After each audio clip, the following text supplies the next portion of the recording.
पुंडलीकवरदा हरी विठ्ठल श्री ज्ञानदेव तुकाराम माऊली ज्ञानेश्वर महाराज की जय। जगद्गुरु तुकाराम महाराज की जय। सद्गुरु जोग महाराज की जय। न पवे सन्निध वाटती चिंता, वरिया बहुतांची सत्ता, नुगवे पडत जातो गुंता, कर्मा बळीवंता सापडलो, बहुभार पडिला शिवी, मी हे माझे मजवरी, उघड्या नागविलो चोरी, घरच्या घरी जाणत जाणता, तुझ मागणी तुले इतुले आता, मजया निर्वावे संता, झाला कंठस्फोट आळविता, उदास आता न करावे, अतिहा निकट समय, मग म्या करावे ते काय, दिवस गेलिया ठाकईल छाय, उरईल हाय राती काळी, होईल संचिताची सत्ता, अंगा येईल पराधीनता, ठावतो न दिसेल पता, बहु चिंता प्रवर्तली, ऐसी या संकटाचे संधी, धाव घालावी कृपानिधी, तुका म्हणे माझी बळबुद्धी, सकळ सिद्धी पाय तुझे, बहुभार पडिला शिवी, मी हे माझे मजवरी, उघड्या नागविलो चोरी, घरच्या घरी जाणत जाणता। संत शिरोमणी वैराग्याचे महामेरू श्रीमंत श्री जगद्गुरु तुकोबारा या अभंगातून पांडुरंगाच्या समोर आपली चिंता प्रगट करतात। पांडुरंगाच्या समोर चिंता प्रगट करणारा हा अभंग आहे। चिंता हा जो रोग आहे हा सगळ्यांनाच लागलेला आहे। मुंगीपासून ते ब्रह्मदेवापर्यंत कोणालाच या रोगाने सोडलेलं नाही। संसारात आहे, संसाराला आला आणि त्याला चिंता नाही असं कोणी नाही। सगळ्याला सगळ्याची चिंता नाही, एकाला जी चिंता आहे दुसऱ्याला ती नाही, पण चिंता नाही असं नाही। प्रत्येकाची चिंता ही काय आहे, वेगळी। शेतकऱ्याला जी चिंता असते ती दुकानदाराला नाही राहत, दुकानदाराला जी चिंता असते ती नोकरदाराला नाही राहत। प्रत्येकाची चिंता ही वेगवेगळी। चिंता सगळ्याला, शेतकऱ्याला चिंता आहे, डॉक्टरला चिंता आहे, नोकरदाराला चिंता आहे, दुकानदाराला चिंता आहे, सगळ्याला चिंता आहे। चिंता नाही असं कोणी नाही, प्रत्येकाला हा रोग जडलेला आहे चिंतेचा। कुणाला कशाची, कुणाला कशाची, कुणाला कशाची, कुणाला कशाची, पण आहेत चिंता आणि ही रूप बदलीत जाते। कुणाला कशाची चिंता असते। एके दिवशी सकाळीच फोन आला, मी उचलला, थोडंसं हे होतं, कामात होतं, म्हणलं थोडंसं मोकळं झालं की थोड्या वेळाने मी फोन करीन।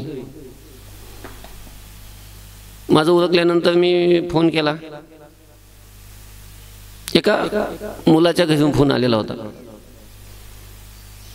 त्याचे वडील वगैरे सगळे परिचयाचे होते। त्यांनी सांगितलं, महाराज असं एक थोडीशी अडचण आहे, असं आमची एक, त्यांनी एक त्यांचं सांगितलं मला की पोरग आहे आणि काही ते बोलणं झालं, काही खायनं झालं, पिणं झालं, काही नाही, एकटंच राहतंय, जेवायला बोलवतं जेवायला येत नाही, खायचं प्यायचं सोडून दिलंय। 2 मुलं होती त्यांना, एक मुलगा आश्रमात आणि एक घरी होता। पण आश्रमात जो मुलगा होता त्याचं नव्हतं ते, त्याचं गाणं नव्हते सांगत, त्याच्या भावाचं म्हणजे दुसऱ्या मुलाचं गाणं सांगत होते. पण तो मुलगा हे माझा परिचयाचा होता, तो मला चांगला मानत होता, मानतो अजूनही. त्याचं गाणं सांगत होते. मग त्यांना असं वाटत होतं की यांनी सांगावं काहीतरी त्याला, मग ते माझं ऐकतील. म्हणलं काय झालं, काय काहीच नाही, काय समजतच नाही, ते बोलतच नाही. ते बोलला तर कळ ना त्याला नेमकं झालं काय, त्याचं दुखतं, काही दुखतंय का, नेमकं काय झालंय त्याला, ते बोलला तर कळेल. बोलतच नाही ते, आमच्याजवळ ते बोलूनच दाखवी ना. जेवत नाही, कोणाजवळ आमच्याजवळ बसतही नाही. काहीतरी तुम्ही सांगा ना त्याला. म्हणलं ठीक आहे बा सांगतो, त्याचा फोन नंबर दे म्हणलं. मग त्या मुलाचा फोन नंबर त्यांच्याकडून घेतला आणि मग थोड्या वेळाने मग त्या मुलाला फोन केला मी. काय त्यांनी फोन उचलला माझ्याशी बोलायला लागला. तो थोडंसं इकडचं तिकडचं बोलून मग त्याला विचारलं की असं काय झालं तुला, सकाळी तुझ्या वडिलांनी फोन केला होता, त्यांनी सांगितलं की बा तू जेवत नाही, सगळं खाणं पिणं सोडून दिले, बोलत नाही कोणाशी, असं काय झालं तुला, झालं तरी काय नेमकं. ते म्हणे महाराज काय सांगू तुम्हाला, पण आता तुम्ही महाराज आहे, तुम्ही विचारायला लागले म्हणून तुम्हाला सांगतो. लग्न करायचं म्हणलं मला, लग्न करायचं. मग करणार आहे. मग काय झालं, मग वडिलांना सांगू का मी, नाही सांगितलंय म्हणला, जमलंय सुद्धा माझं लग्न. मग आता याचं लग्न करायचं, याचं लग्न जमलंय आणि तरी हा जेवत नाही, अजून काही कोणाशी बोलत नाही. मला असं वाटलं की ज्या मुलीबरोबर लग्न जमलं त्या मुलीबरोबर याचं लग्न करायची इच्छा नसेल, दुसरी कोणत्या याच्या मनात असेल. असं आहे का काय म्हणलं, दुसरी कोणत्या एखादी मनात आहे का, जिच्याबरोबर जमलंय तिच्याबरोबर लग्न करायचं नाही का. तसं काही नाही म्हणलं आपलं. माझं ज्या मुलीबरोबर लग्न जमलेलं आहे त्या मुलीबरोबर लग्न करायचा प्रस्ताव मी माझ्या पप्पासमोर ठेवला होता म्हणला.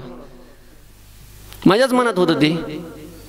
अरे मग तुझ्याच ते मनात होतं, तिच्याबरोबर तुला लग्न करायचंय, लग्न जमलंय, तुला लग्न करायची इच्छा आहे, तुला तर काय ब्रह्मचर्याचं नाही आहे म्हणलं, आपल्याला काय शक्य आहे ते.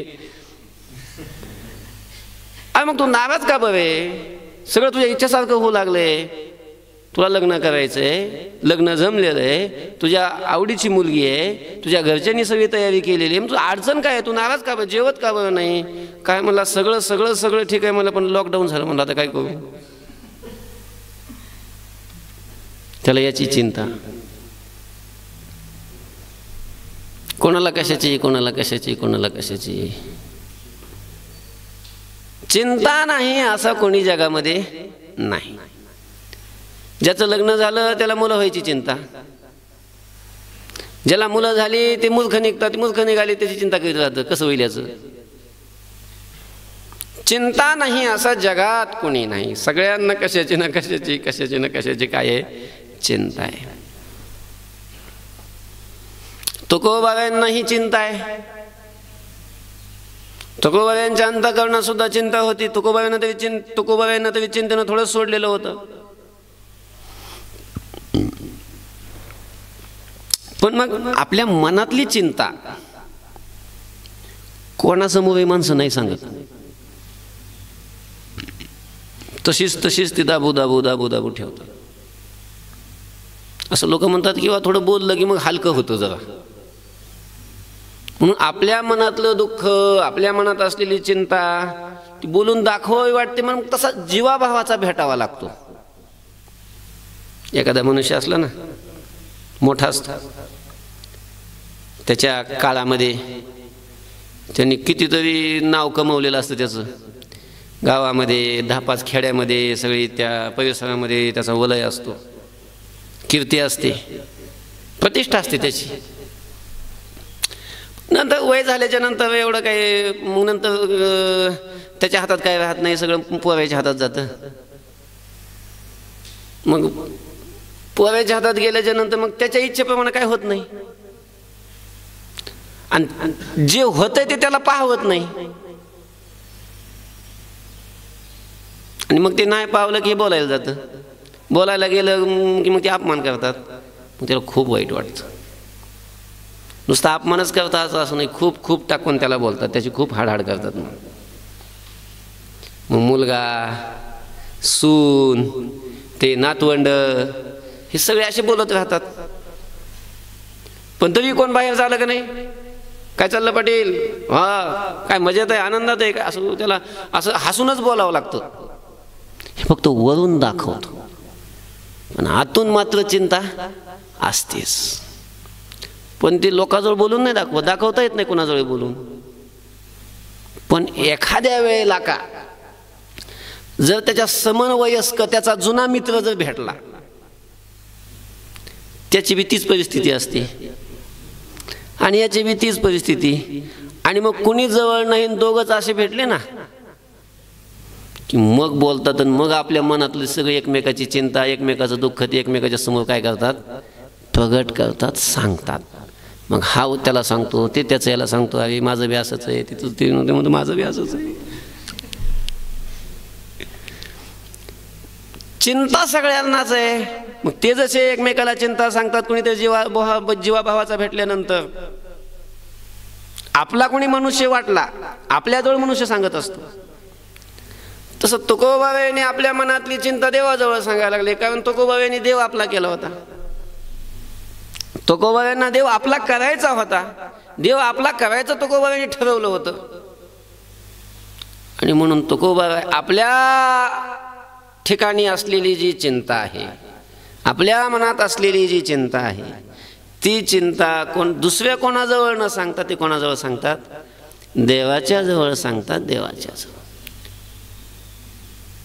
देवा पांडुरंगा मला ही चिंता आहे रे. कशाची चिंता आहे महाराज तुम्हाला? न पवे सन्निध वाटते चिंता. तुकोबाबाई म्हणतात, देवा मला याची चिंता आहे की तुझं सानिध्य मला प्राप्त होत नाही. सन्निध म्हणजे जवळीकपणा, तुझा जवळचेपणा मला प्राप्त होत नाही, त्याची चिंता वाटते. बाकीचं मिळतंय पण बाकीचे मिळायची इच्छा नाही. मला तुझा जवळीकपणा प्राप्त करून घ्यायचंय, मला तुझं बनायचंय, तुझं व्हायचंय. तू माझा अंगीकार केला पाहिजे, तू मला जवळ घेतलं पाहिजे, तू मला जवळचं मानलं पाहिजे, ही माझी अपेक्षा आहे. मी तुझ्या जवळ आलो पाहिजे, तुझ्या जवळ राहिलो पाहिजे, तू मला अखंड माझ्या दृष्टीसमोर दिसला पाहिजे, ही माझी अपेक्षा, ही माझी इच्छा आहे. आणि हा जवळचेपणा, हा जवळीकपणा म्हणजे सन्निध, त्यालाच काय म्हणतात, सन्निध. तर हे नाही मिळत. सन्निध मिळत नाही असं नाही, तुझं सन्निध मिळत नाही, तुझा जवळीकपणा, तुझं सानिध्य मला मिळत नाही. नाही तर आम्ही सानिध्यात आहोतच आम्ही. कोणाच्या? संसाराच्या. आपण तरी कुठे आहे? जवळच आहे ना. कोणाच्या? संसाराच्या. संसारातच आहे आपण. तुकोबाबाई त्यावेळेला संसारातच होते. आम्ही संसाराच्या जवळ आहे, पण संसाराच्या जवळ जाऊन काय करू? मला तुझ्या जवळ यायचंय आणि तुझ्या जवळ येता येत नाही, याची चिंता आहे. त्याची काय चिंता करायची? तुम्हाला देवाच्या जवळ जायचं ना, उठा ना, निघा ना. सकाळी सकाळी उठायचं, आंघोळ करायची, गण लावायचा, काय निहारी बिवी करायची, पिशवी भरायची, निघायचं. नाही ना, तसं नाही जाता येत. तसं नाही जाता येत. का नाही जाता येत? मोकळा नाही ना मी. आता संसाराच्या सान्निध्यामध्ये आहे, संसारामध्ये मी आहे, संसारात आहे. या संसारातून झटकन निघून लगेच देवापर्यंत नाही जाता येत ना. एवढं सोपं नाही ना. का नाही जाता येत महाराज पटकन लवकर निघून देवापर्यंत? कारण मी स्वतंत्र नाही ना. मी कसं आहे? परतंत्र आहे. मला नाही जाता येत. वरिया बहुतांची सत्ता. तुकोबाराय म्हणतात, न पवे सन्निध वाटते चिंता, वरिया बहुतांची सत्ता. तुझं सानिध्य प्राप्त होत नाही, तुझ्या जवळ येता येत नाही, याची तुझा म्हणून आम्हाला चिंता वाटते. कधी देवाजवळ जावं, कधी भेटावं, कधी देवाशी बोलावं. बोलावं तर वाटतं, भेटावं तर वाटतं, देवाजवळ राहावं तर वाटतं, पण तिथं तर जाता येत नाही. आणि जाता येत नाही म्हणून काय आहे? चिंता आहे. मग जावा ना महाराज. नाही जाता येत का?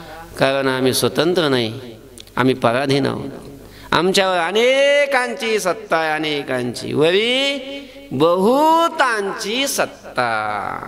तुकोबाराय म्हणतात आमच्यावर या अनेकांची सत्ता आहे. कसं काय जाता येईल? एवढ्या जणांची सत्ता असल्यावर कसं काय जाता येईल? जशी एखादी स्त्री असते, सून आहे, मग सून असल्याच्या नंतर ती स्वतंत्र नसते, परतंत्र असते. सासू झाल्यावर मग ती स्वतंत्र बनते थोडीफार ती.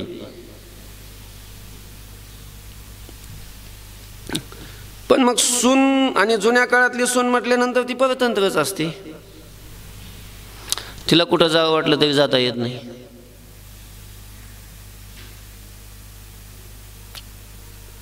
आता कसं पूर्वी गावामध्ये असे खेळ यायचे, पैलवानाचे खेळ, डोंबाऱ्याचे खेळ, गावड्याचा खेळ, असे वेगवेगळे खेळ यायचे. आता खेळ पूर्वी काय टेव्या बिव्या नसल्यामुळे ते खेळच पाहणे तेच लोकांना मजा वाटायची. मग ते पाहायला जावं वाटलं तरी, आता ती तरी मनुष्यच आहे ना, स्त्री असली तरी, सून जरी असली तरी तिलाही पाहावंच वाटतं ना, आपल्याला पाहावं वाटतं. ती एक मनुष्यच आहे, पाहावं वाटतं. पण जाता येतं का? नाही जाता येत, जाता येत नाही.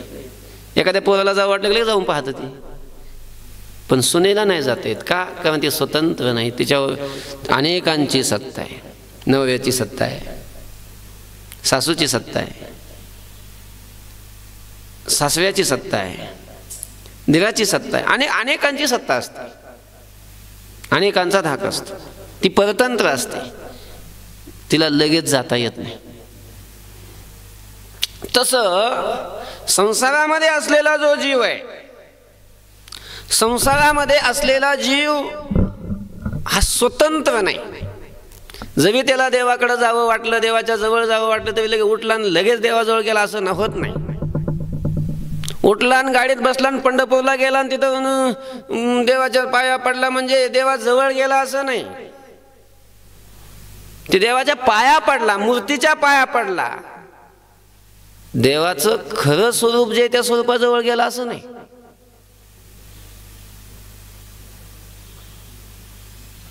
मग कसं जायचं? का नाही जाता येत? हे कोणत्या जीवावर कोणाची सत्ता आहे? जीव संसारात आहे. संसारात आहे म्हणजे संसार म्हटल्यानंतर त्याला सगळंच असेल. हो, सगळंच आहे त्याला. त्याला सासू आहे, त्याला सासरा आहे, त्याला नवरा आहे. कारण जीव हा सुद्धा एक, हा म्हणण्यापेक्षा ही म्हणायचं, कारण ती एक प्रकृतीच आहे. पराप्रकृती, पराप्रकृती. स्त्री आहे, जीव हा स्त्री आहे, स्त्री. आणि स्त्री असल्यामुळं त्याला पती आहे, सगळं सगळं आहे.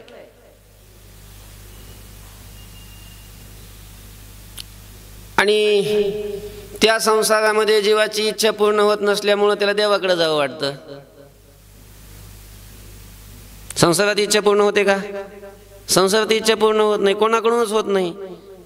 संसारामध्ये पती इच्छा पूर्ण करीत नाही, कुणीच इच्छा पूर्ण करू शकत नाही. संसारामध्ये इच्छा पूर्तीचं सामर्थ्यच कशात नाही. देहाचा अहंकार, देह तादात्म्य हाच जीवाचा पती आहे. अहंकार हाच पती आहे. इच्छा सासू आहे. या सगळ्यांची सत्ता आहे जीवावर. इच्छा आहे, काम आहे, क्रोध आहे, लोभ आहे, मद, मत्सर, अहंकार, ही सगळी सगळी सगळी संसारातली मंडळी आहे. या अनेकांची सत्ता आहे, काळाची सत्ता आहे. एखादा जीव देवाकडे निघाला की सगळेचे सगळे आडवायला येतात, नाही जाऊ देत. आपलं गिऱ्हाईक तिकडे चाललं, जाऊ देत नाही देवापर्यंत. एखादा साधक देवाकडे निघाल्यानंतर ही सगळी संसारातली मंडळी त्याला आडवी येतात, त्याला देवाकडे जाऊ देत नाहीत. त्यांच्या सत्तेतला माणूस तिकडे कसं काय जाऊ देतील? ते जाऊ देत नाही, मोकळं सोडित नाही, तिकडे अजिबात नाही जाऊ देत. तो जेवढा देवाकडे जाण्याचा प्रयत्न करील हे सगळी मंडळी संसारातील, त्याला तेवढा अशा प्रकारचं मग काय करतात, बांधून ठेवतात. तुकोबा म्हणतात मग आता कसं देवाचं सान्निध्य प्राप्त करायचं? आणि एकाची सत्ता नाही ना, एकाची सत्ता असती तर हे गेलं असतं, ढकलून दिलं असतं आणि गेलो असतो. तुकोबा म्हणतात आमच्यावर अनेकाची सत्ता आहे. काळाची सत्ता आहे, कर्माची सत्ता आहे, इंद्रियाची सत्ता आहे, विकाराची सत्ता आहे, अहंकाराची सत्ता आहे. आणि ही सगळी मंडळी आम्हाला असं तिथंच धरून ठेवतात संसारात, बाहेरच निघू देत नाही, बाहेरच निघू देत नाही.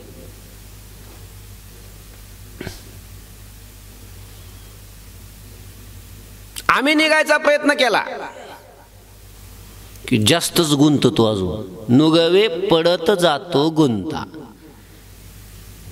गुंता पडत जातो नुगवे.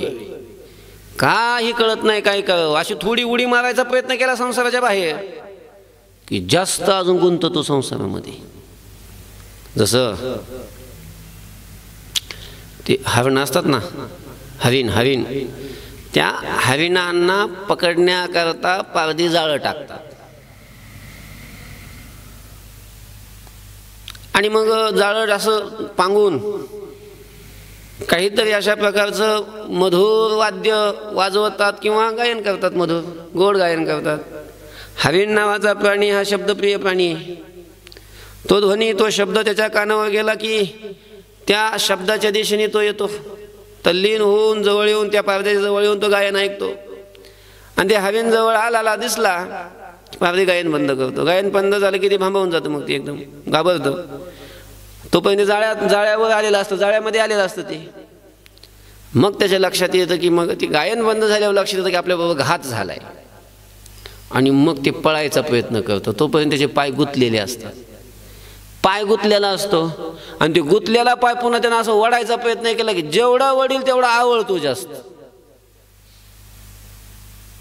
जेवढा जास्त वडावड करील तेवढा तितका जास्त काय केला जातो, त्या जाळ्यात अजून गुंतला जातो, अजून जास्त पाय पक्के बांधले जातात.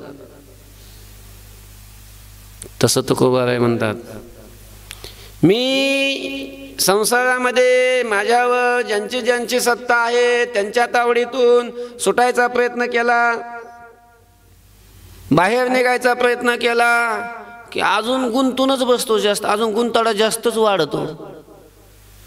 काय करावं ते कळतच नाही, नुगवे ते सुटतच नाही, ते कळतच नाही काय करावं ते. आणि गुंता पडत जातो, अजून जास्तच गुंता होत जातो, जास्तच गुंता होत जातो. पूर्वी ते पेव असायचे, पेव. मी काही पाहिले नाही पण ऐकलंय, बाबा सांगत असतात. आता धान्य साठवण्याकरता गोणे, त्याच्या अगोदर पोते होते, कणगी होत्या, त्या कणगीच्या अगोदर पेव होते. म्हणजे जमिनीमध्ये असं खाली खांदलेलं असायचं, खोल, आणि त्याच्यामध्ये धान्य साठवायचे घरामध्ये, चोरी वगैरे होऊ नये म्हणून. पूर्वी चोर आले की धान्य वगैरे घेऊन जायचे. आता धान्याची वगैरे कोणी चोरी करत नाही. धान्य खूप रक्षण करून ठेवावं लागायचं पूर्वी लोकांना. आणि ते खाली घरात असायचं. एखाद्या काही वेळेला चोर आले, इकडे पाहिजे, कुठं घरात काय दिसतं का, नाही दिसलं की मग ते आतल्या घरात गेल्याच्या नंतर खाली त्यांना ते दरवाजा दिसायचा, कशाचा, तो पेवाचा. काय म्हणून पाहण्यासाठी एखादा खाली उतरायचा. आणि एखाद्याने जर उडी टाकली मग कधी ती त्या खूप मोठे 1.5 परस खाली खोल असायची ते पेव. कधी ज्वारी असायची, कधी गहू असायचे, कधी काय. पण एखाद्या वेळेला जर तो पेव जवसाचा असेल त्यानं उडी टाकली, ते खूप खोल आहे, 1.5-2 परस खाली खोल, आणि एकदम खाली खोल आणि वर पाहिलं तर मग आता ते हाताला येत नाही वरचं काही, आणि जवसाच्या पेवात उडी टाकली खाली. जवस आता किती आहे काय माहिती नाही, आणि जवस हे जे धान्य आहे ना अतिशय असं मऊ असतं, चोपडं. उडी टाकली की पहिला गुडघ्याच्या वर खाली जातो, आणि ते चोपडं असल्यामुळं त्याच्या वजनाने मग त्याच्या पायाखालचं हळूहळू हळू ती जवस बाजूला सरकतं असं, आणि जसं ते पायाखालचं जवस बाजूला सरकलं तसं हळूहळू तो खाली जायला लागतो. आणि मग त्याच्या लक्षात येतं की अरे बाप, आपण जवसामध्ये उतरलोय, आता वरचं तर हाताला येत नाही, आता वर जायचं कसं? मग आता आपण जास्तच खाली जाऊ, वरच येता येणार नाही एकदम. आपण मग एकदम किती खोल आहे काय माहिती, खूपच खोल असेल तर मग आपला जीवही जाऊ शकतो. इथं नाही जीव गेला तर वर तर निघता येत नाही, थोड्या वेळाने लोक जागे होतील, मग आपलं काय कल्याणच आहे. काय करावं म्हणजे उसळी मारायचा प्रयत्न करतो वर, थोडंफार असं अंतर असतं, मग ती हाताला येण्याकरता अशी उसळी मारतो. थोडी उसळी, जेवढी उसळी मारली की तेवढा खाली जातो. त्या उसळीनं अजून पायाखालचं जवस बाजूला निघतं, व त्या जवसातून बाहेर निघण्याकरता हल्ला, जेवढा हलतो तेवढा खाली जातो, जेवढी जोरात उसळी मारतो तेवढ्या जोरात खाली जातो, जास्तच गुंततो. तसं या संसारामध्ये आपल्यावर ज्यांची ज्यांची सत्ता आहे त्यांच्या तावडीतून, त्यांच्या कचाट्यातून आपण बाहेर निघण्याचा प्रयत्न केला, अशी उसळी मारायचा प्रयत्न केला की ती उसळी बाहेर जातच नाही, ती उसळी आतच जाते, संसारातच ती उसळी जाते. येत एक नव लावो, जो जो की जे तरुणो पावो, तो तो आपाओ हो. ते आहे इथं जो जो उपाय केला जाईल तो काय होऊन जातो, अपाय होऊन जातो. अपाय, उपायच अपाय होऊन जातो इथला. म्हणून तो कोवारे म्हणतात नुगवे. म्हणून या गुंतड्यातून मी काय होत नाही देवा, सुटतच नाही. देवाकडं तर जायचंय, देवाकडं जावं वाटतंय, आणि जाता येत नाही म्हणून चिंता आहे. का जाता येत नाही तर या कचाट्यातून सुटताच येत नाही. कोणाच्या कचाट्यात सापडले महाराज तुम्ही? सगळ्यांची नावं नाही सांगत बसले तुकाराम महाराज, पण एकाचं नाव सांगितले तुकाराम महाराजांनी, कर्मा बळीवंता सापडलो. बळीवंत अशा प्रकारचं जे कर्म आहे त्या कर्माच्या कचाट्यात सापडलो, कर्म सोडितच नाही. तसं या संसारातलं कोणच नाही सोडित जीवाला, कर्म तर सोडितच नाही. कर्म केल्याच्या नंतर कर्म घडलं की ते कर्म भोगच देतं, तसं सोडितच नाही. फार बलवान हे कर्म, मोठे मोठ्यांना हे कर्म नाही चुकलं. युधिष्ठिरासारखे, रामासारखे, नलराजासारखे, नलराम युधिष्ठिर हा अवश्यम भावी भावानां प्रतिकारो भवेत यदि तदा दुःखैर न लिप्पेरन नलराम युधिष्ठिरा. मोठे मोठे कर्मामुळे राम वनवासाला गेला, कर्मामुळे सीतेला रामाचा वियोग घडला. परीसी गवारा सादर, कर्मे निर्वंश झाले सगर. कर्मामुळे सगराचा वंश हा निर्वंश झाला, निर्वंश. कर्म फार बलवान आहे, फार बलवान आहे. ब्रह्मा विष्णू महेशाला सुद्धा कर्म चुकलं नाही.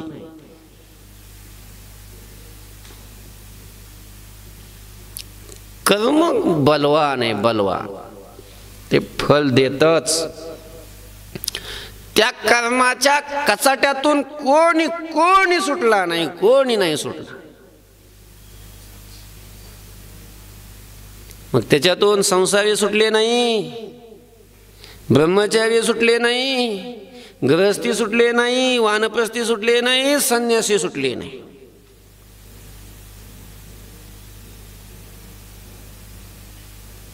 कोणी नाही सुटलं. म्हणजे कोणत्याच आश्रमाचा मनुष्य सुटला नाही, कोणत्याच वर्णाचा सुटला नाही, कोणालाच कर्म सोडित नाही, देवादिकाला नाही सोडलं. असं बलवान आहे कर्म, बलवान.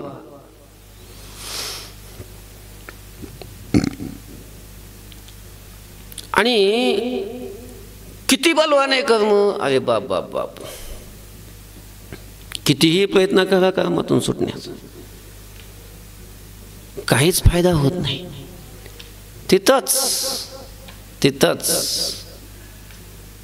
संन्याशाला नाही कर्म चुकत. ते प्रभू रामचंद्राच्या एक कथा आहे ना. काय झालं, एके दिवशी प्रभू रामचंद्र असे सभेमध्ये बसलेले असताना असं दारात येऊन एक कुत्रं रडायला लागलं, वरडायला लागलं. मग ते काही प्रतिहारांना सांगितलं, हे जावे ते कुत्र्याला हाना म्हणे तिथून. त्या कुत्र्याला हाकलून लावलं, पुन्हा ते यायचं, पुन्हा ते रडायला लागलं. असं 2-3 वेळेला घडलं. काय झालं म्हणून प्रभू रामचंद्र स्वतः ते पाहण्याकरता गेले.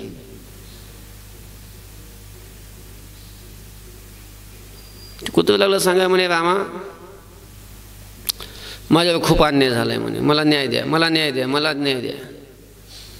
काय झालं, मला मारले म्हणे एका संन्यासीने. संन्याशाने मारलं? हो, संन्याशाने मारलं. पाहिलं तर सगळं ते कान तुटलेला होता, रक्त गळत होतं. ते कोय कोय कोय कोय कोय करत होतं ते कुत्रं. मारलं विनाकारण, मला मारलं, माझा काही दोष नसताना मला मारलं. कोणत्या संन्याशाने मारलं? आमक्या आश्रमात राहत होते. असं का? बरं, मला न्याय भेटला पाहिजे. ठीक आहे. संन्याशाला बोलवलं. म्हणे, महाराज हे कुत्रं गावांना सांगायला लागले तुमचं. कुत्र्याला बोलवलं, संन्याशाला बोलवलं समोरासमोर. हे कुत्रं गावांना सांगताय की तुम्ही याला मारलं. म्हणे मारलं. म्हणे काय मारलं? दगड मारला. बरोबर आहे. कुत्र्याला विचारलं काय मारलं? दगडच मारलाय. का बरं मारला याला दगड? दगड मारला त्याचं कारण आहे म्हणे प्रभू. काय कारण आहे? मी मधुकेळ घेऊन आलो होतो. 1-2 दिवस असं या कुत्र्याने केलं. मी मधुकेळ घेऊन यायचो, रस्त्याने घेऊन यायचो, माझं लक्ष पुढं असायचं. चालता चालता हळूच पाठीमागून यायचं आणि त्यात तोंड घालायचं, उष्ट करायचं ते. आणि कुत्र्याने उष्ट केलं थोडं खाता येतं माणसाला, टाकून द्यावं लागायचं. माझा नियम आहे असा, फक्त 5 घरं दररोज भिक्षा मागायची. 6व्या घरी मी जात नाही. 5 घरं मागून आणलेली भिक्षा मला फेकून द्यावं लागायची, मला उपाशी राहावं लागायचं. 2 दिवस यांनी असंच केलं. 3रा दिवस होता. 3ऱ्या दिवशी भिक्षा मागून आणली, हे माझ्या पाठीमागत चालायला लागलं. मला वाटलं पुन्हा तोंड घालीन, म्हणून उचलला दगड हाणला.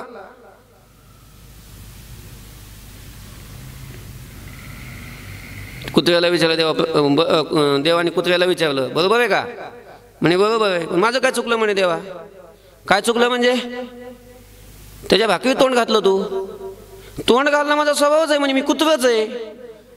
कुत्र्याने तोंड नाही घालायचे तर काय करायचे?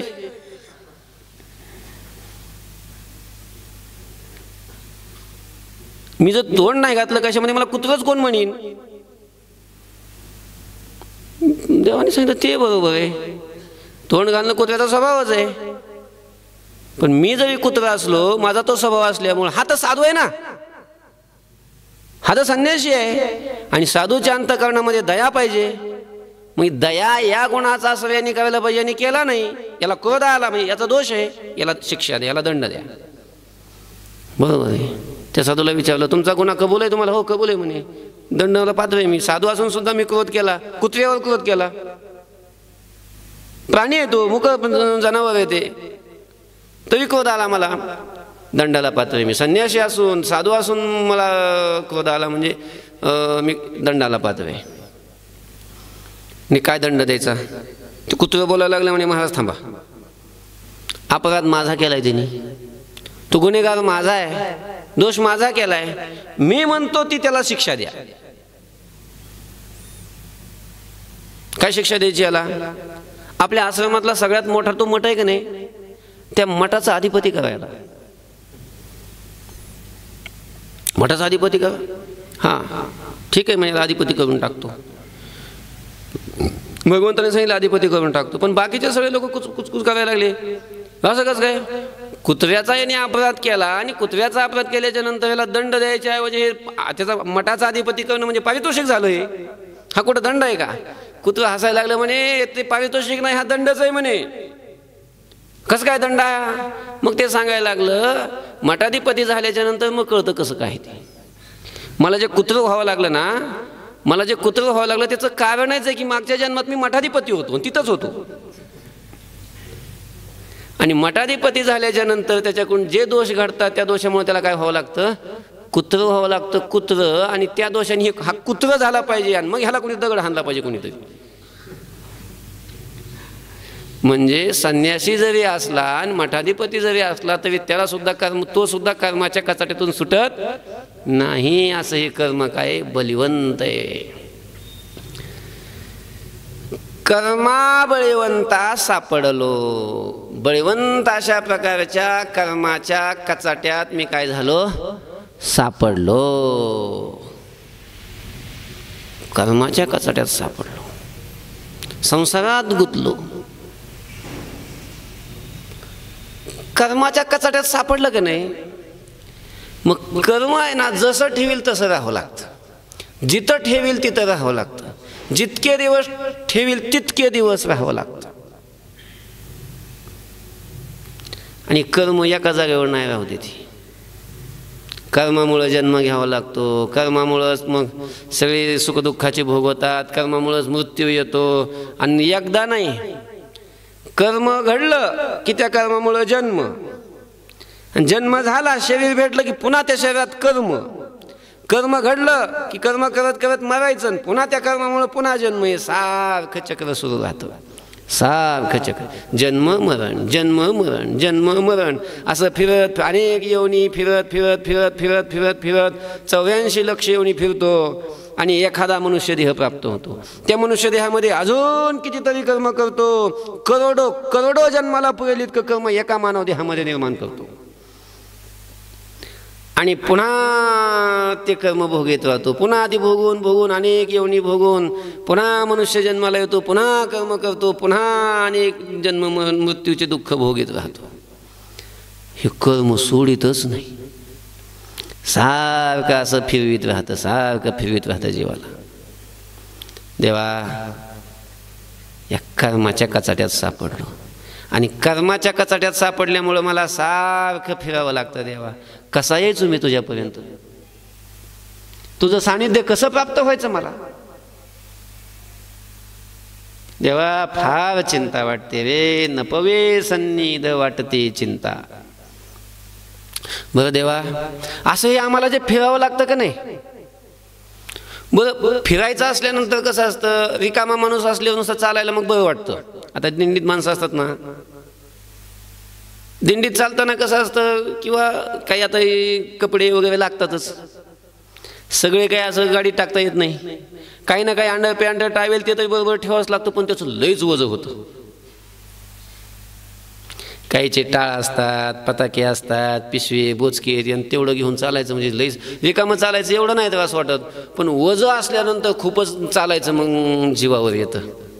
तुकोबाराय म्हणतात आम्हाला हे सगळं फिरावं लागतं. आणि हे फिरत असताना जन्माकडून मृत्यूकडं, मृत्यूकडून जन्माकडे हे सारखं फिरत असताना आम्ही रिकामे नाही ना फिरत. डोक्यावर ओझेत ओझे, खूप मोठं मोठं ओझ आहे डोक्यावर. तुकोबाराय म्हणतात बहु भार पडिला शिवी, मी हे माझे मजवरी, उघड्या नागविलो चोरी, घरीच्या घरी जाणत जाणता. बहु भार पडिला श्री, माझ्या डोक्यावर, श्री म्हणजे मस्तक, माझ्या मस्तकावर, माझ्या डोक्यावर खूप मोठा भार पडला. भार म्हणजे ओझ, खूप ओझ पडलं. आणि त्या ओझ्याने माणसं वाकून जातात. हे ओझं उचलून उचलून, संसाराचं ओझं उचलून उचलून उचलून उचलून म्हातारपणी माणसं वागतात का नाही? त्याचं कारणच आहे की जेवढं जेवढं ओझं उचलीन, जेवढं बोकांडी ओझं येईन तेवढं तो वाकतो खाली. लहानपणी एवढं ओझं नसतं ना, जबाबदाऱ्या एवढ्या नसतात, म्हणून तेवढं त्यावेळेला वाकलेला नसतो. नंतर जबाबदाऱ्या घेऊन घेऊन ते ओझं घेऊन घेऊन इतकं ओझं होतं ते की मग वाकतोच. बघा तुम्ही ते आरतीवर गेल्याच्या नंतर ती पोते उचलणारे माणसं आहेत का नाही, तर ते पोतं असं घेतलं पाठीवर की वाकतात खाली. का वाकतात? वज.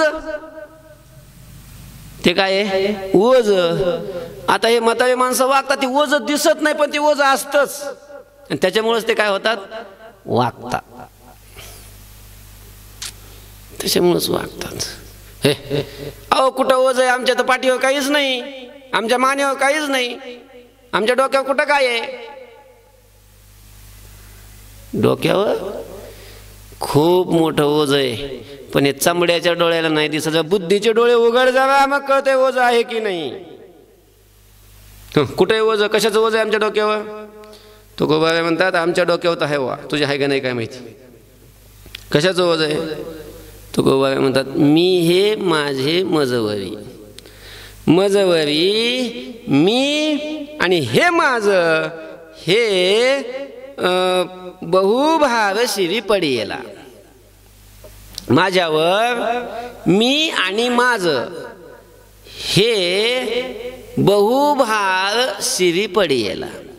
माझ्यावर मी आणि माझं याचा माझ्या मस्तकावर काय झाला? खूप भार पडला. मीचा आणि माझ्याचा. मी देह, देह मी आणि हे माझं, हे म्हणजे देह संबंधी माझं. देह मी आणि देह संबंधी माझं, याचाच भार. महाराज आपण ही एवढं जे पळतो का नाही सगळं संसारात, एवढं जे सगळं पळत असतो की नाही, किती पळतो, किती पळतो, किती एवढं पळतो, एवढं तोंडाला फेस येईपर्यंत. पण एवढी ही जी सगळी पळपळ असते ना, ही कोणा करता? मी करता आणि माझ्या करताच. कवडी कवडी कवडी कवडी गोळा करतो, मोठा बंगला बांधतो. कोणा करता? कोणा करता? कोणा करता? कोणा करता? आपल्या करता. कोणा करता? मी माझ्या करता. अरे तू तर एवढा एवढा एवढा मोठा बंगला कशाला? अरे मी तर आहेच, पण मग माझे नाहीत काय? माझे मुलं आहेत, माझी पत्नी आहे, माझी आई आहे, माझा बाप आहे. हे माझे, मी आणि माझे, आणि यांचं ओझं म्हणजे यांच्या या जबाबदाऱ्या. मीची जबाबदारी आणि माझेची जबाबदारी. मी मी मी मी आपण देहाला म्हणत असतो. कशाला म्हणत असतो? देह म्हणजे मी आहे असं नाही, पण आपण देहालाच मी मानलेलं असतं, आणि देह संबंधीला माझं. मग देहाची जबाबदारी म्हणजे देहाचं ओझं, म्हणजे मीचं ओझं.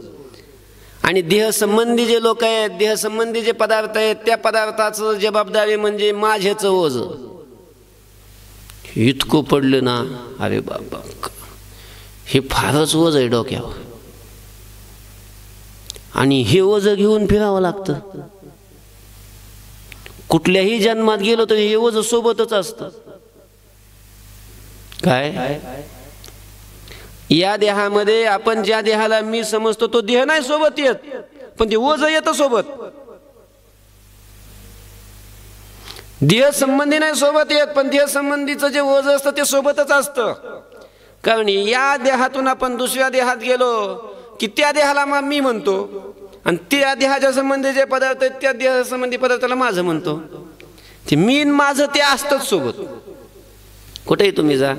आता मनुष्य जन्मात असला ना, मनुष्य देहालाच मी म्हणत असतो. कोण आहे रे तो? माणूस आहे, माणूस. मग तो माणूस म्हणजे तो मनुष्य देह ज्या कुळा जन्माला आलेला असतो ते कुळ माझं म्हणतो. तो मनुष्य देह जर गोरा असला तर मी गोरा आहे म्हणतो, तो काळा असला तर मी काळा आहे म्हणतो, तो जो 5 फूट उंचीचा असला तर मी 5 फूट उंचीचा आहे म्हणतो. म्हणजे देहालाच मी म्हणत असतो मी. आणि त्या देहाचा जन्म ज्याच्यापासून झाला तो माझा बाप आहे म्हणत असतो, ती माझी आई आहे म्हणत असतो. आणि तोच का मेला आणि दुसऱ्या एखाद्या कुत्र्याच्या जन्मात गेला की मग त्या कुत्र्याच्या देहालाच मी म्हणत असतो. मनुष्य देहात असताना मनुष्य देहाला मी म्हणत असतो, कुत्र्याच्या देहात गेला की कुत्र्याच्या देहाला मी म्हणतो. आणि मग मनुष्य देहात असताना त्याचा जो बाप असतो कुत्र्याच्या देहात गेल्यानंतर त्याचा तो बाप नाही राहत. समजा मनुष्याच्या देहात असताना तो ब्राह्मण असेल तर त्याचा बाप कोण असेल? मग ब्राह्मणच असेल ना. काय मुसलमानापासून ब्राह्मण होत असतो? ब्राह्मणच आहे ना. मग त्याचा बाप ब्राह्मण आहे, मग तो नंतर मेला कुत्र्याच्या जन्माला जर गेला तर त्याचा बाप कोण? मग ब्राह्मण असेल काय? मग त्याचा बाप कोण? कुत्र. असे कितीतरी देह बदलितून, कितीतरी बाप आणि आया बदलितो, पण असतच. देह जरी बदलले तरी मी असतोच, मीच ओझ सोबत असतच. मनुष्य देहात गेला की मनुष्य देहाला मी म्हणतो, बैलाच्या देहात गेला की बैलाच्या देहाला मी म्हणतो, मांजराच्या देहात गेला की मांजराच्या देहालाच मी म्हणतो. आणि मग त्या संबंधी जे पदार्थ असतात त्याला ते माझं माझं म्हणत असतो. मनुष्य देहात तर याचा फारच विस्तार झालेला असतो. कशाला बी माझं म्हणतो, कशाला बी माझं, कशाला माझं, घर माझं, जमीन माझी, पोरगी माझी, पोरग माझं, बायको माझी, गाव माझं, देश माझा, सगळं सगळं सगळं माझंच, एवढं माझं, कशाला माझंच म्हणतो. बाबा एक दृष्टांत सांगत असतात,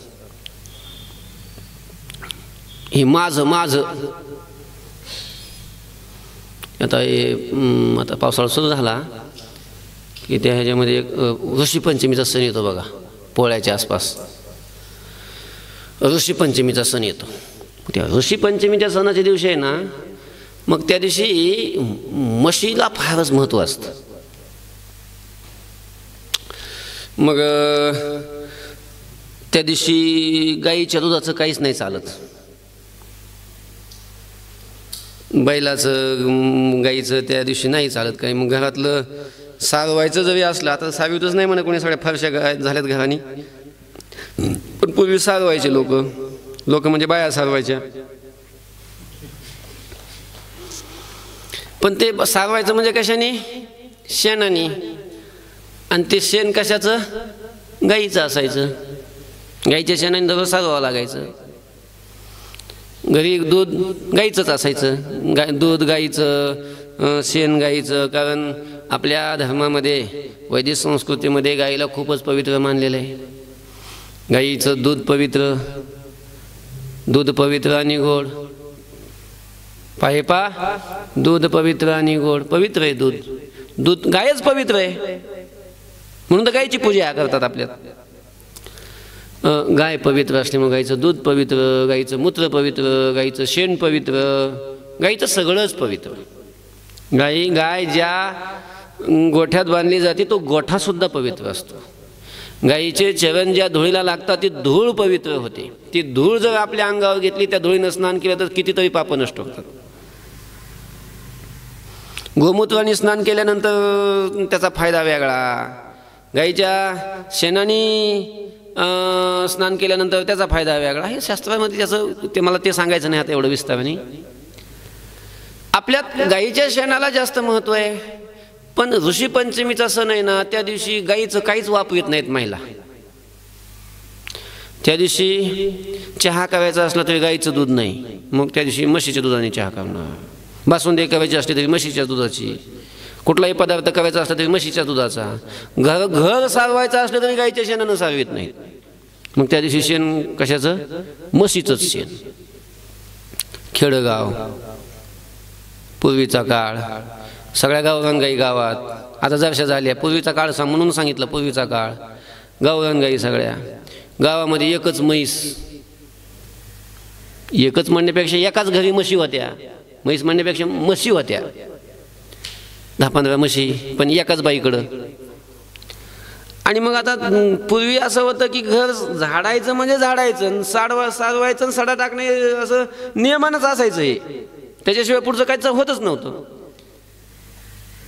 आणि मग त्या शेणासाठी सकाळी सकाळी मग एकाच बाईच्या घरी म्हशी असल्यामुळं त्या म्हशीचं शेण नेण्याकरता सगळ्या गावातली गर्दी तिथंच त्या बायांची.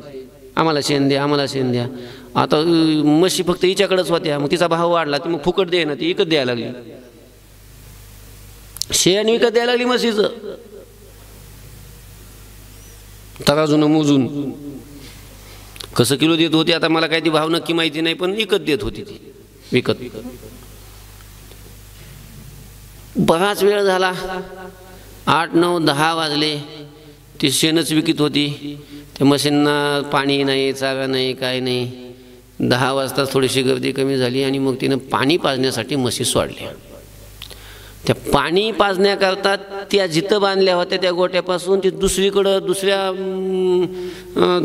बाजूला, गावाच्या दुसऱ्या बाजूला, एक ते उन्हाळ्याचे दिवस होते, उन्हाळा नाही पावसाळ्याचं होतं वाटतं, पण ते हौदाला पाणी होतं आणि ते हौदाला पाणी असल्यामुळं ऋषी पंचमी सण पावसाळ्यात असतो ना, त्या हौदाला पाणी पाजण्याकरता मशीन यायच्या. चालले घेऊन.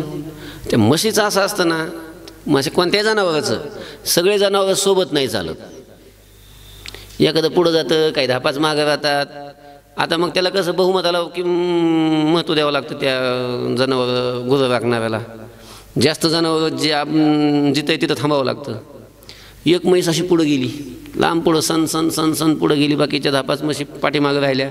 एकच पुढं गेली. पुढं जाऊन एका बाईच्या दारामध्ये तिनं शेण टाकलं, हागली तिथं जाऊन दारामध्ये. त्या बाईनं आतून घरातून पाहिलं, बाई आज ऋषी पंचमीचा सण आहे आणि आपल्या दारात येऊन आज म्हशीने शेण टाकलं, म्हणजे आज भाग्याचा दिवस आहे. धन्य आजे दिन झाले शेणाचे दर्शन.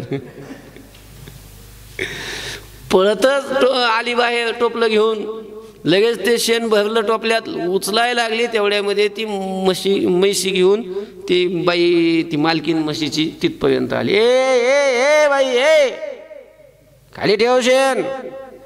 का ग? माझं शेण आहे ते. आत्ता ग बाई म्हणली, तुझं कसं काय शेण? माझ्या दारात म्हैस येऊन हागली, तुझं कसं काय शेण? माझं शेण आहे. आता ती सणासुदीचा दिवस आणि शेणासाठी झाली भांडणं सुरू दोघीचे. घराची मालकीन म्हणती माझं शेण आहे आणि म्हशीची मालकीन म्हणती माझं शेण आहे. आता भांडणं सुरू झाले, तोंडानं चालू होतं तोपर्यंत ठीक होतं, पण नंतर हातावर आलं. नंतर झिंजी सुरू झाली आणि मग काही चिठ्ठ्या नाही पाठवाव्या लागत किंवा जसं सांगावं लागतं की प्रवचन सुरू झालंय चला, बेल नाही द्यावी लागत त्यांना. भांडणं झाल्यावर कुणाला बोलवावं नाही लागत, आपोआप लोक जमतात. आणि खेड्यापाड्यातले लोक जमतात. सगळी लोक गोळा झाली चौकून. कोणी हिला समजून सांगतंय, कोणी तिला समजून सांगतंय, पण काय कोणी दोघी बी कोणी ऐकून घेईनच. तेवढ्यामध्ये असे एक बाबा म्हातारे, फेटा बांधलेला, चष्मा डोळ्याला लावलेला, असे समोर आले. ए पोविनो, ए पोविनो, ए गप्प बसा. असं मग ती वयस्कर सगळे गाव त्यांना मानित होतं. मग त्यांचा आवाज ऐकून सगळ्या थोड्या थांबल्या, सगळेच बाजूला झाली. का भांडणं करता तुम्ही? काय झालं? मग ती म्हशीची मालकीनवाली जी बाई होती की नाही, ती म्हणली बाबा तुम्हीच सांगा आता हे शेण कोणाचे? ती घराची मालकीन म्हणली, ती म्हणली बाबा माझा तुमच्या विश्वास आहे, तुम्ही म्हणाल ते खरं, तुम्हीच सांगा हे शेण कोणाचं आहे? ती घराची मालकीन म्हणत होती हे शेण माझं आहे, आणि म्हशीची मालकीन काय म्हणत होती हे शेण माझं आहे. ती म्हणती माझं आहे, ही म्हणती माझं आहे. त्या बाबांना काय दोघीचा विश्वास आहे ना.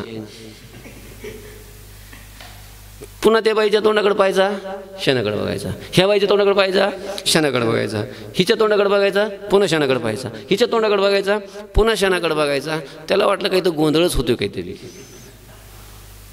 ही म्हणती माझं आहे, ही म्हणती माझं. त्याला तर ती दोघीचं वाटना. त्याला वाटलं आपल्या म्हातारपणात नजर कमजोर होती म्हणून थोडासा खाली वाकला. नाकाचा त्यांनी साह्य घेतलं, नाक वास घेऊन पाहिलं. मग त्याचा निश्चय झाला. वास घेतल्याच्या नंतर मग उठला आणि सांगितलं बायानो तुम्ही दोघीला बाडे. अगं शेण तर तुझं बी नाही तिचं बी नाही. शेण कोणाचं आहे? शेण तर म्हशीचं आहे. शेण कोणाचं आहे? शेण म्हशीचंच आहे. पण शेण म्हशीचं. बाया काय म्हणत होत्या? माझं. म्हणजे कशाला माझं म्हणतात? हे माझेपणा एवढा हे झालेला असतो का नाही मनुष्य देहामध्ये. बाबा बाबा कशाला माझं घर माझं, अमकं माझं, तमकं माझं. आणि हे एवढं ओझं घेतलेलं असतं मीच आणि माझ्याचं की पार कणसतो. बहुभार पडिला शिवी मी हे माझे मजवरी, उघड्या नागविलो चोरी घरच्या घरी जाणता जाणता. तुकोबाबाई म्हणतात, आणि या संसारातल्या सगळ्या अहंकारांनी, ह्या सगळ्या मंडळींनी, या कर्मांनी, विकारांनी मला घरीच असताना घरच्या घरी चोरी करून नागवलं. तुकोबाबाई म्हणतात, एवढं ओझं पडलं माझ्यावर.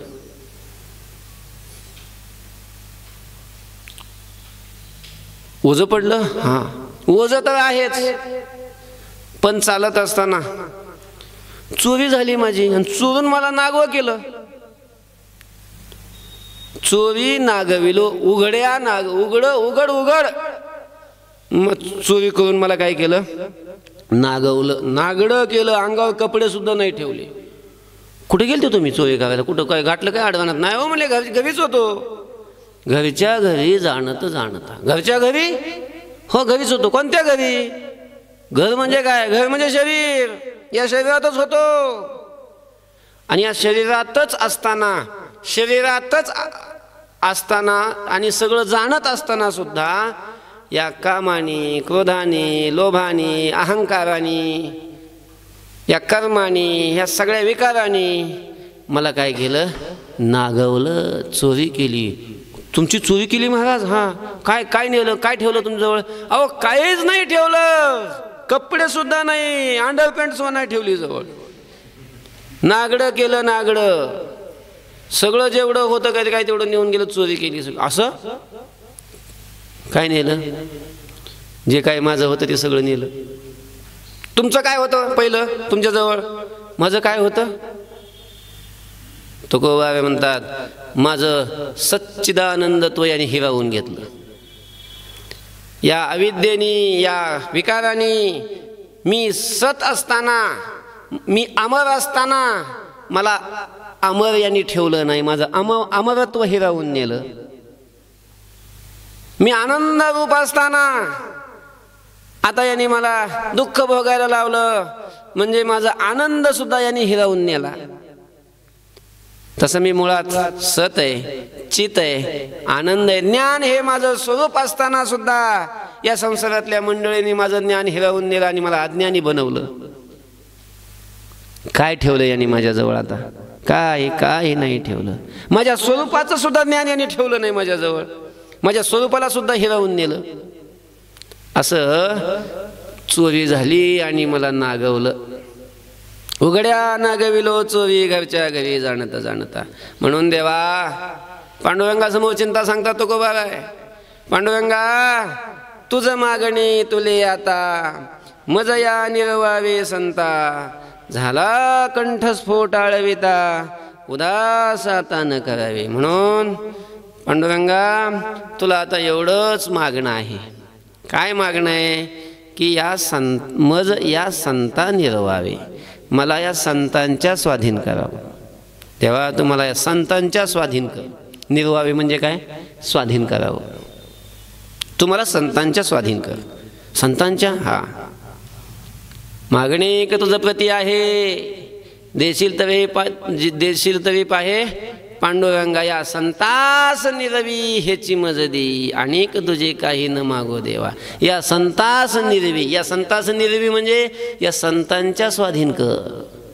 मला संतांच्या हातात दे, संतांच्या स्वाधीन करून टाक मला. कारण तुला तर माझं कल्याण करायला आणि माझ्याकडे यायला तर वेळ नाही. फक्त मग संतांच्या तरी हातात देऊन टाक. संत पाहतील माझं काय करायचं ते. मजया निर्वावे संता. देवा किती किती आळवण करू रे तुझी. सकाळी 4 वाजल्यापासून ओरडतोय तुझ्या नावानी. कंठ फुटायची वेळ आली रे. कंठस्फोट झाला आळविता. झाला कंठस्फोट आळविता. कंठस्फोट झाला. तुझी आळवण करून करून आळवीत असताना कंठ फुटला माझा. आता तरी उदास नको न हो माझ्याविषयी. उदास आता न करावी. मला आता तरी उदास नको करू. का आताही मला तू उदासच करणार आहेस. कितीतरी वेळेला तुला मी मागितलं, कितीतरी तुझी आळवण केली, पण प्रत्येक वेळेला तू मला उदासच केलंस. आता तरी उदास नको न करू देवा. आता तरी येणार आहे धावून, आता तरी तुझ्या शक्तीनं हा सगळ्या संसारातल्या माझ्या शत्रूंचा विनाश करून आता तरी तुझ्याजवळ घेणं मला उचलून. आयुष्य थोडं राहिलं देवा माझं, आणि तेवढ्या आयुष्यात जर तुझ्या चरणाची प्राप्ती नाही झाली, तुझी भेट नाही झाली तर कसं होईल रे माझं. माझा अंतसमय जवळ आला, आणि अंतसमय जवळ आल्यानंतर काय होईल माझ्याकडून. मग तर भजनही होणार नाही, तुझं चिंतनही होणार नाही, तुझं स्मरणही करता येणार नाही, आणि काहीच करता येणार नाही. मी काय करायचं त्यावेळेला. अंतकाळाच्या वेळेला ज्या वेळेला सगळा अंधार पडेल त्यावेळेला मी काय करू देवा. अति हा निकट समय देवा, हा निकट समय, अति हा निकट समय, किंवा हा समय अति निकट. हा समय म्हणजे काळ, अंतकाळ, अंतसमय निकट आलाय देवा, जवळ आलाय. आणि जवळ आल्यावर मग मी काय करायचं सांग बरं. मग म्या करावे ते काय. मग मी तिथं काय करावं.